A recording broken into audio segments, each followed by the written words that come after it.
Hello students, this is Ayushi Gaur. मैंने examples आपको complete करा दिए थे और एक्सरसाइज 5.2 मैंने आपको ट्राई करने के लिए बोला था। आई होप सभी ने एग्ज़ाम्पल्स कर लिए होंगे। मैंने आपको एग्ज़ाम्पल 15 तक तो करा ही दिए थे। एग्ज़ाम्पल 16 करने में शायद ही कोई दिक्कत आई होगी। फिर भी अगर किसी को कोई प्रॉब्लम है तो आप लोग मुझसे वापस पूछ सकते हैं। एक्सरसाइज 5.2 में जो फर्स्ट क्वेश्चन है वहाँ पे आपको बोला है find area of triangle whose vertices are. त्रिभुज का क्षेत्रफल निकालिए जबकि उसके शीर्ष दिए गए हैं। तो ये 3 इसके पार्ट हैं। मुझे नहीं लगता कि इस क्वेश्चन में किसी को भी कोई दिक्कत आने वाली है, क्योंकि इसका सिंपल सा सीधा फार्मूला है और वो फार्मूला आप सभी लोग जानते हैं कि क्या है। सीधे से आपको फार्मूले में वैल्यूज़ रखनी है और कैलकुलेशन स्टार्ट कर देनी है। ठीक है। अब सेकंड जो क्वेश्चन है, इसने बोला use determinant to find the area of triangle whose vertices are these points collinear. आपको क्या करना है, सारणिक का प्रयोग करना है और त्रिभुज का क्षेत्रफल निकालना है। तो सारणिक का प्रयोग मतलब क्या है, वो फॉर्मूला ही तो है एक, जिसकी मदद से हम क्या करते हैं, त्रिभुज का क्षेत्रफल निकालते हैं। अगर आप लोग को याद नहीं है, देखिए मैंने आपको त्रिभुज के क्षेत्रफल का जो सूत्र बताया था वो क्या है।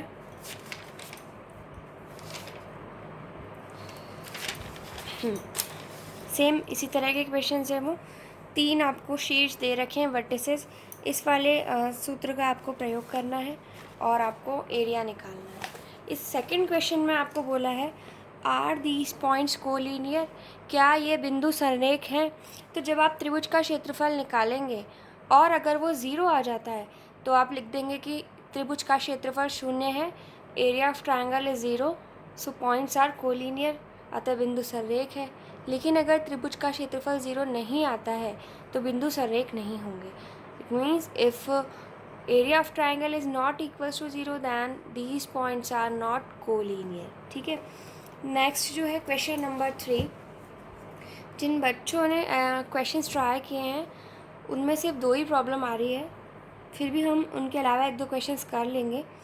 क्वेश्चन नंबर 3 में आपको बोला है find the value of k if area of triangle is 35 square unit and vertices of triangle this are these. Same example में ऐसा क्वेश्चन है, आपको के की वैल्यू निकालनी है और एरिया क्या दे रखा है 35। तो इसमें बस आपको ध्यान यही रखना है कि जब आप एरिया के बराबर में 35 रखेंगे तो उसके आगे प्लस माइनस दोनों चिन्ह लगाने हैं, जैसा कि मैंने आपको एग्जाम्पल में सिखाया था।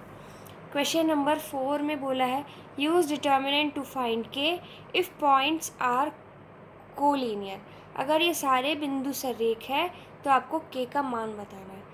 कि क्वेश्चन बहुत सिंपल सा है, लेकिन हो सकता है कि आप लोगों से इसमें कैलकुलेशन की मिस्टेक हो जाए, इसलिए क्वेश्चन नंबर 4 मैं आपको करके दिखाती हूँ। देखिए क्वेश्चन 4 यही है आपका। आपको बोला है के का मान ज्ञात कीजिए यदि ये तीनों बिंदु कैसे है, संरेख है। आपको बोला है के की वैल्यू फाइंड करनी है if these points are collinear.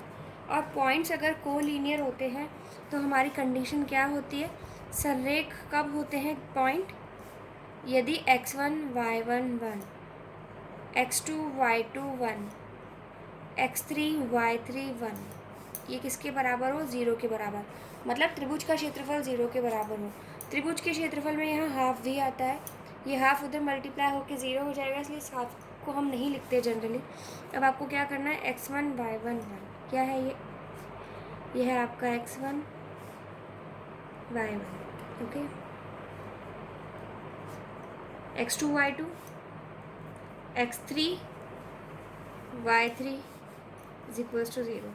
अब आपको क्या करना है, इसको सिंपल सा सॉल्व करना है। ये भी आप लोग आसानी से कर सकते थे, लेकिन मैंने इसलिए कराया, हो सकता है कि बहुत से बच्चे ऐसे होते हैं जिनसे इस तरह के जैसे ही अल्फ़ाबेटिकली वाले क्वेश्चन आ जाते हैं, इसमें अल्फ़ाबेट्स दे दिए जाते हैं, तो उनसे डेफिनेटली गलती हो जाती है, क्योंकि कैलकुलेशन का थोड़ा सा हमें ध्यान रखना होता है। चलिए हम स्टार्ट करते हैं। अब हम इसे क्या कर रहे हैं, एक्सपेंड कर देते हैं, किसके अलाउंग, R1 के अलाउंग ही कर लेते हैं। R1 के सापेक्ष प्रसार करने पर एक्सपेंडिंग अलोंग R1, अगर हम ऐसा करें, या फिर आप चाहें तो इसको छोटा करने के लिए आप क्या कर सकते हैं, इसमें संक्रिया भी लगा सकते हैं। अगर देखो इसको मैं इसमें जोड़ूँ तो मुझे यहाँ पे क्या मिलेगा 1, इसको इसमें जोड़ूँ तो मुझे यहाँ मिल जाएगा 2, इसको इसमें जोड़ूँगी तो मुझे यहाँ एक 0 मिल जाएगा। ऐसा करके देखते हैं। संक्रिया ज़रूरी नहीं है, आप सीधे से प्रसार भी कर सकते हैं।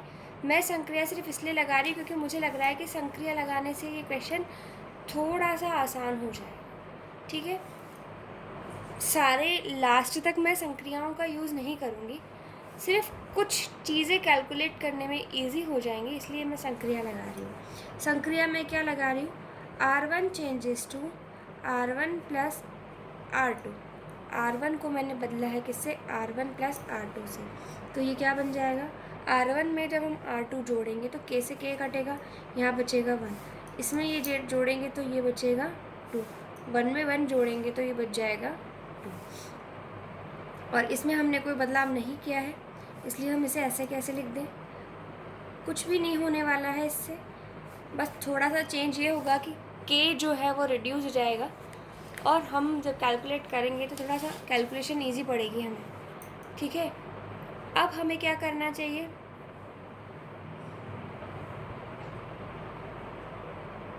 अब हमें और संक्रिया नहीं लगा के R1 के सापेक्ष इसको प्रसार कर देना चाहिए।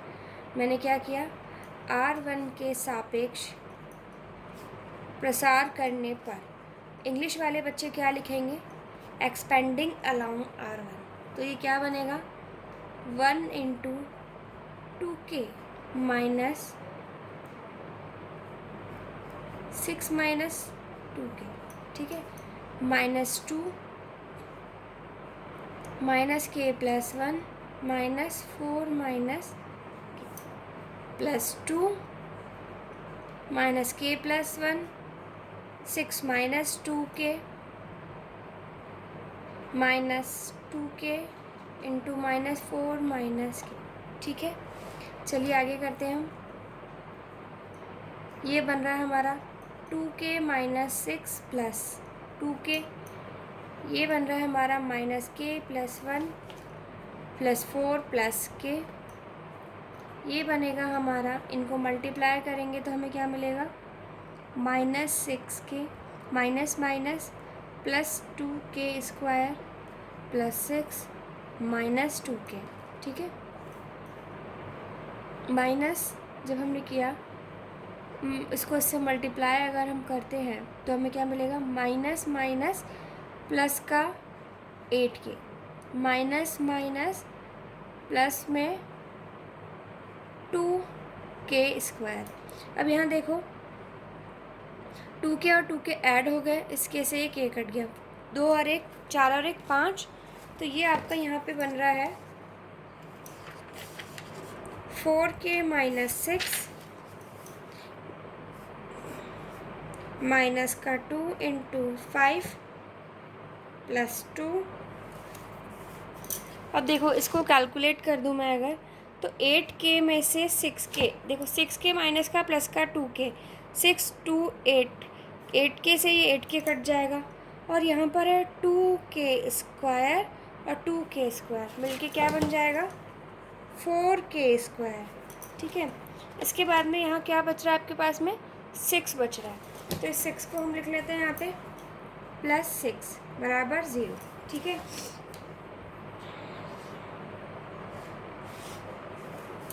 अब ये बन रहा है हमारा 4K minus 6 minus 10 plus 8K square plus 12 बराबर 0। तो इक्वेशन क्या बन रही है हमारी, 8K square plus 4K, 16 minus का और प्लस का 12 मतलब -4 बराबर 0। यहाँ से हम 4 कॉमन ले लें तो क्या बनेगा, 4 अगर हमने कॉमन लिया तो बनेगा 2K square plus K minus 1 बराबर 0। 4 उधर 0 में चला जाएगा, तो हमारे पास क्या बच रहा है, 2K square plus K minus 1 बराबर 0। अब इसके गुणनखंड कर सकते हैं हम, गुणनखंड कैसे बनेंगे, 2K स्क्वायर, तो ये बनेगा 2K माइनस K माइनस 1 बराबर 0। 2K कॉमन लिया तो बच रहा है K प्लस 1, माइनस 1 कॉमन लिया तो K प्लस 1, तो यहाँ से K का मान क्या आ गया, -1 और के का मान आ रहा है 1/2। हमें इस क्वेश्चन में के का मान ही पूछा था, तो देखिए हमारा के का मान ही आ रहा है। आई होप आप लोगों को समझ में आ गया है। नेक्स्ट जो हमारा क्वेश्चन है क्वेश्चन नंबर 5।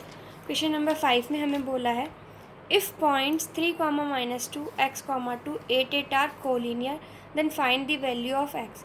ऊपर वाला जैसा सेम क्वेश्चन है, ये तीनों बिंदु अगर कोलिनियर है तो x का मान निकालिए। सेम क्वेश्चन है चौथे वाले की जैसे। अब क्वेश्चन नंबर 6 हम देखते हैं। इसने बोला है find the equation of line passing through 2 points using determinant, also find the area of triangle if third point is 2, -2, -4। तो ये जो क्वेश्चन नंबर 6 है ये आपको दिया गया है। इस एग्जाम्पल नंबर 9 भी कुछ ऐसा है, पूरी तरह से ऐसा नहीं है बट सिंपल सा है। देखो आपको क्या करना है, इक्वेशन निकालनी है किसकी, लाइन की। सरल रेखा का समीकरण निकालना है जो कि बिंदु इससे और इससे होके गुजर रहा है। ठीक है, ये आपको निकालना आता है, इसका सीधा सा सूत्र है। फिर इसने क्या कहा है, अगर तीसरा बिंदु ये है तो आपको क्या करना है, त्रिभुज का क्षेत्रफल निकालना है। तो ये क्वेश्चन आप लोग कर सकते हैं आई होप। क्वेश्चन नंबर 6 बहुत ही सिंपल है, सीधे से आपको सूत्र से ही करना है। फिर भी अगर आप लोगों को दिक्कत आती है तो आप लोग मुझे प्लीज़ लिख के बता सकते हैं अपने ग्रुप में। Question number 7, solve the following system of equation bye Cramer's rule. Cramer नियम की मदद से आपको क्या करना है, इन दोनों को हल करना है। तो आप लोगों ने हल किया होगा, आपका आंसर भी आ गया होगा। मैं पहले वो क्वेश्चंस बता रही हूँ जो मुझसे आप लोगों ने प्रॉब्लम पूछी है, क्योंकि बाकी सारे क्वेश्चन सिंपल से ही हैं। लास्ट के क्वेश्चंस में आप लोग को प्रॉब्लम आ सकती है, वो मैं आपको करवा दूँगी। क्वेश्चन नंबर 8 में भी आपको क्या कहा है, prove the following system of equation are inconsistent. असंगत है, हमें ये सिद्ध करना है। और असंगत कब होता है हमारा सिस्टम, जबकि डेल तो 0 के बराबर हो और डेल 1, डेल 2 या डेल 3 सारे 0 ना हो। मतलब डेल 1, डेल 2, डेल 3 सारे 0 ना हो और डेल जो है वो तो 0 होना ही चाहिए। तो हमें अगर ऐसा आ जाता है तो ये ऑटोमेटिकली सिद्ध हो जाएगा। 8th का सेकंड पार्ट मैं आपको बता रही हूँ, वैसे ही फर्स्ट भी हो जाएगा क्योंकि मुझे 8th का सेकंड पार्ट एक स्टूडेंट ने पूछा है। तो चलिए हम स्टार्ट करते हैं। 8th का सेकंड पार्ट ये है आपका क्वेश्चन नंबर 8 का सेकंड पार्ट। अब जिनको इसमें दिक्कत आ रही है, मुझे समझ में आ गया उनको प्रॉब्लम कहाँ आई होगी। यहाँ पर z नहीं दे रखा है और यहाँ x नहीं दे रखा है, तो आपने वहाँ 0 शायद गलत लगा लिए होंगे।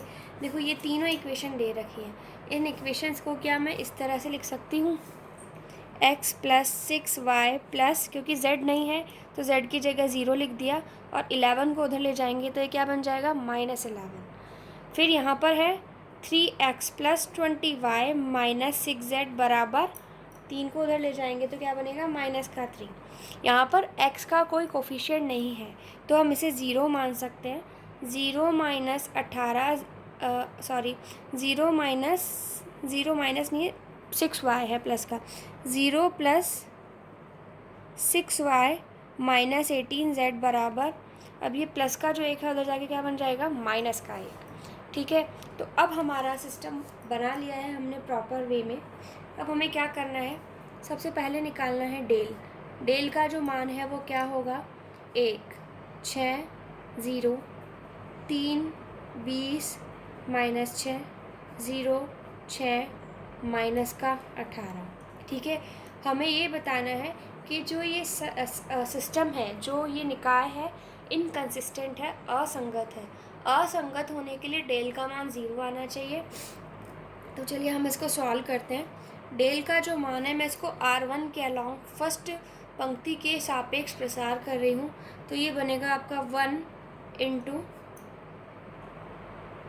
माइनस का 360 प्लस का 36 -6 माइनस का 54 प्लस का 0 और यहाँ बनेगा आपका +0 × 18 - 0। तो ये बन रहा है 360 में से 36 जब हम लेस करेंगे तो ये बनेगा -324 और ये क्या है, 54 इंटू 6 जब किया तो माइनस माइनस प्लस 4 2 32, और ये तो ज़ीरो से मल्टीप्लाई हो रहा है तो ये ज़ीरो है। 324 माइनस का 324 प्लस का, तो क्या आ रहा है, डेल का मान हमारा ज़ीरो आ रहा है। ठीक है, अब पहली कंडीशन असंगत की ये तो हल हो गई, ये तो सिद्ध हो गई कि डेल बराबर ज़ीरो आ रहा है।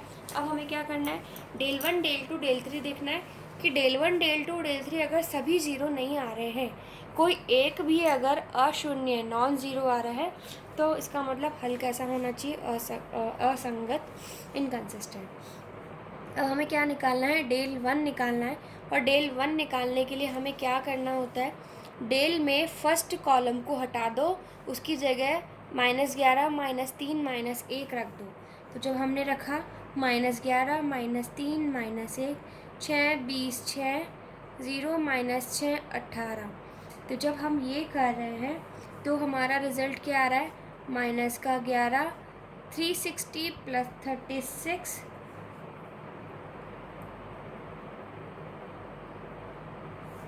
और यहाँ पर आपका बन रहा है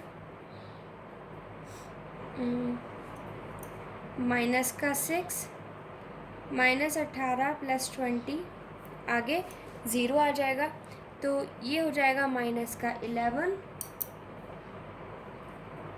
693, और यहाँ बन रहा है -6 और ये 2, तो यहाँ पे आपका आ जाएगा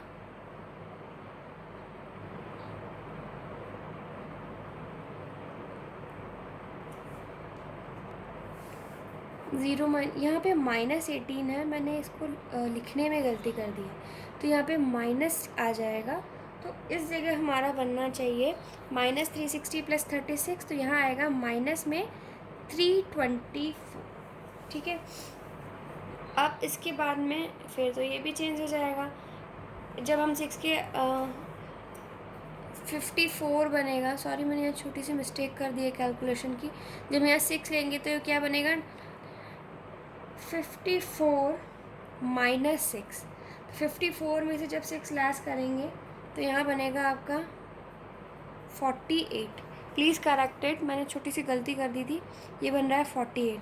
अब जब इसको मल्टीप्लाई करेंगे तो ये बनेगा 4 6 5 3, और ये जब माइनस करा तो 6 8 जा 48 + 4 6 4 जा 24 24 + 4 28, तो रिज़ल्ट में हमारे पास क्या आएगा 3276, जो कि ज़ीरो के बराबर नहीं है। ठीक है, इसी तरह से आप डेल टू निकालिए, डेल थ्री निकालिए, और ये सभी क्या आएंगे, ज़ीरो के बराबर नहीं आएंगे। तो आपका इसका मतलब क्या है कि जो आपका आंसर है वो कैसा होगा, निकाय जो है वो कैसा होगा, असंगत, इनकंसिस्टेंट होगा। जब आप डेल टू निकालेंगे तो डेल टू के लिए आपको क्या करना है, डेल में डेल थ्री की जगह आपको -11 -3 -1 रखना है, तो -11 -3 -1 रखा, यहाँ 130 626। अब यहाँ पर देखो फिर से हम इसे सॉल्व करें, तो जब हम इसे सॉल्व करने जा रहे हैं तो हमारा आंसर क्या आएगा, 1 इंटू -20 + 18 -6 माइनस का 3 -0 -11 इंटू 18 -20, तो ये क्या बन रहा है, 1 इंटू माइनस का 2 माइनस का 6 -3 -11 -2, तो ये बनेगा -2 + 18 +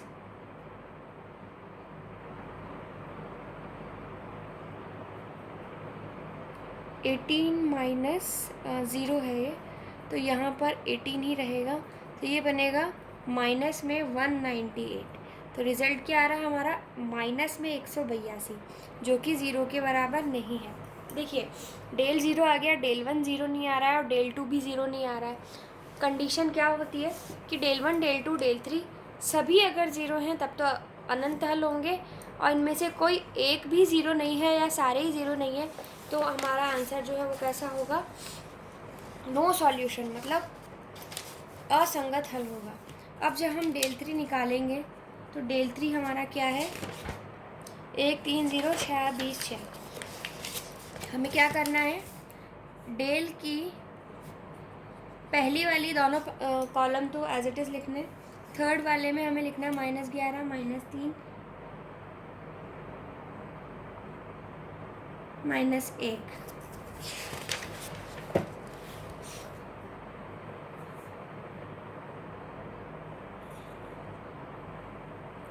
ये डेल 3 ऑलरेडी हम यहाँ निकाल चुके हैं, ये डेल 3 निकाला था हमने।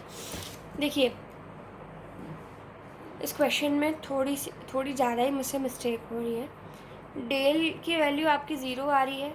डेल 1 में हम क्या करते हैं, इसकी वैल्यू की जगह हम -11 -3 -1 रखते हैं। अब हमें डेल 2 निकालना था, लेकिन मैंने निकाल डेल 3 दिया है, कोई बात नहीं, आप इसे डेल 3 कर लीजिए। डेल 3 में हम क्या करते हैं, डेल में थर्ड कॉलम की जगह -11 -3 -1 रखते हैं। तो हमने यही किया है, ये दोनों एज इट इज़ रख दिया, और डेल 3 थर्ड कॉलम में हमने क्या किया, -11 -3 -1 रख लिया है। अब हमें क्या निकालना है, डेल 2। डेल 2 में हम क्या करेंगे, डेल में सेकंड कॉलम की जगह हमें ये रखना है। तो थर्ड वाला क्या है इसका, 0 -6। हमें अब डेल 2 निकालना है, क्योंकि मैंने डेल 3 पहले ही निकाल दिया था।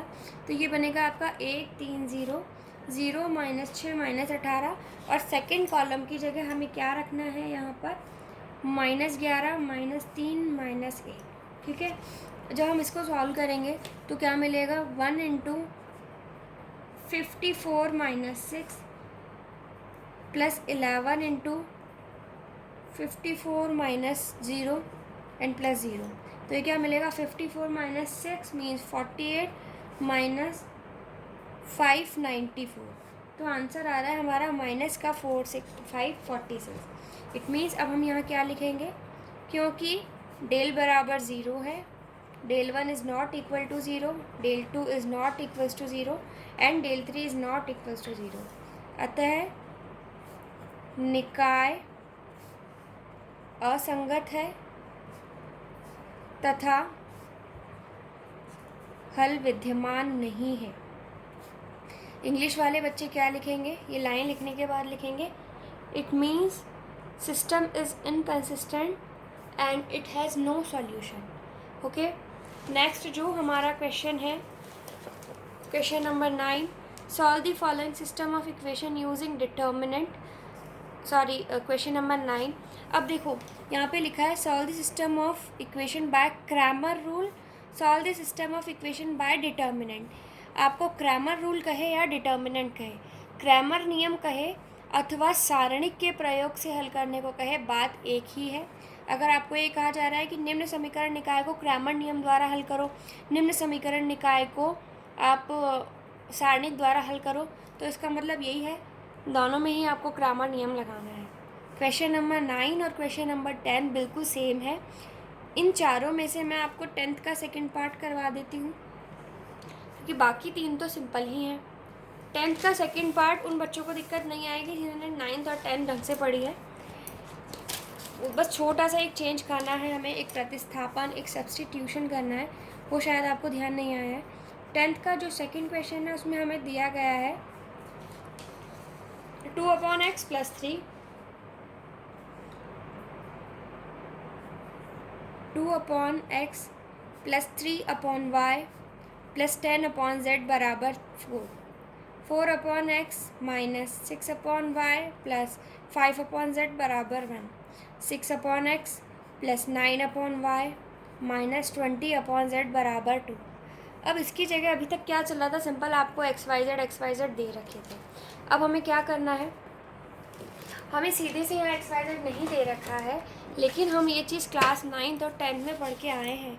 हम यहाँ पे सब्स्टिट्यूशन क्या करेंगे, हम यहाँ मान लेंगे, हमने माना लेट कि 1/x, 1/x को हमने a मान लिया, 1/y को हमने b मान लिया एंड 1/z को हमने c मान लिया। तो ये समीकरण है, इनको हम कैसे लिख सकते हैं, 2a + 3b + 10c = 4, 4a - 6b + 5c = 1, 6a + 9b - 20c = 2। अब आपको इसको हल करना है और लास्ट में जो आंसर आए वापस उसको इसमें रख के x का मान निकाल लेना है।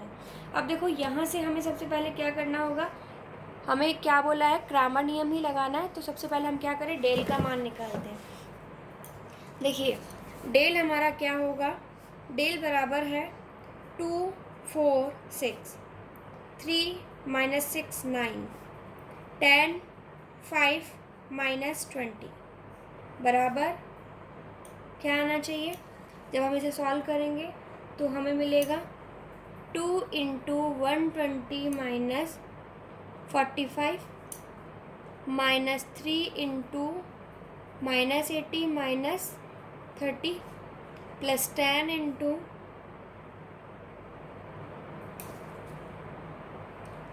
Plus 10 into 36 plus 36। It means del की जो वैल्यू आ रही है वो कितनी आ रही है? 2 इंटू 120 में से 45 जब हम लेस करेंगे तो हमें मिलेगा 75 माइनस 3 इंटू 110 प्लस 10 इंटू 72। तो ये मिल रहा है 150 प्लस में 330 प्लस में 720। तो डेल की जो वैल्यू आ रही है वो कितनी आ रही है? 1200। अब हमें क्या निकालना है? डेल 1 निकालना है। और डेल 1 के लिए हमें क्या करना है? फर्स्ट कॉलम की जगह क्या रख देना है? यहाँ से 4 1 एंड 2। तो 4 1 2 रखा हमने। सेकंड और थर्ड कॉलम जो है हमारे वो ऐसे कैसे रहेंगे? जब ये मान हम निकालने जा रहे हैं तो ये क्या होगा?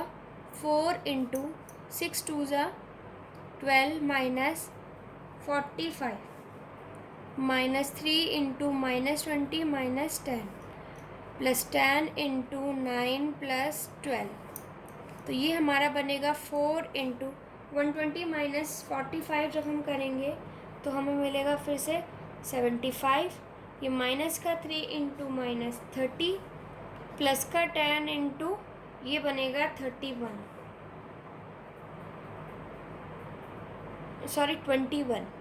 तो हमारा आंसर आ जाएगा ये 300 प्लस 90 प्लस 210। तो डेल 1 हमें कितना मिल रहा है?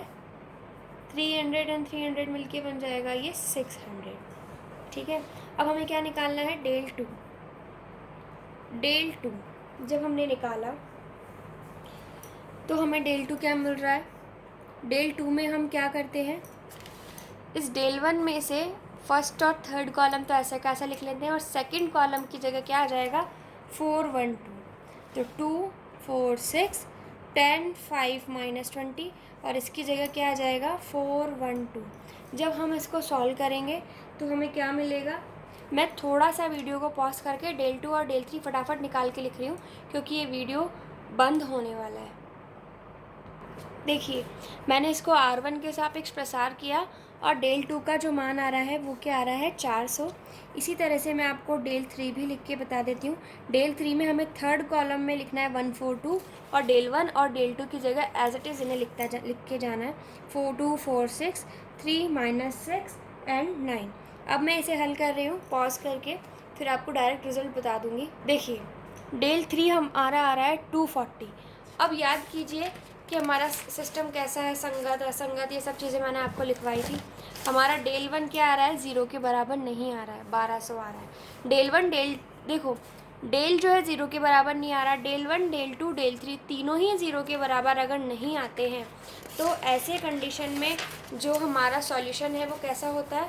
अद्वितीय होता है, यूनिक होता है।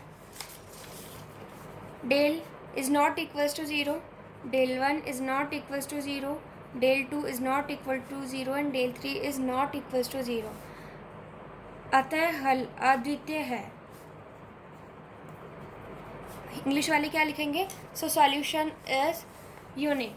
तो हमें क्या निकालना है अब? ए का मान क्या आ जाएगा? Del 1 upon del. अब यहाँ हम x बराबर डेल 1 अपॉन डेल नहीं लिखेंगे क्योंकि 1 अपॉन एक्स को हमने a माना है। तो हम a, b और c के मान निकालेंगे, फिर इनको प्रतिस्थापित करेंगे। मैं फटाफट से आपको a का मान निकाल के बता रही हूँ।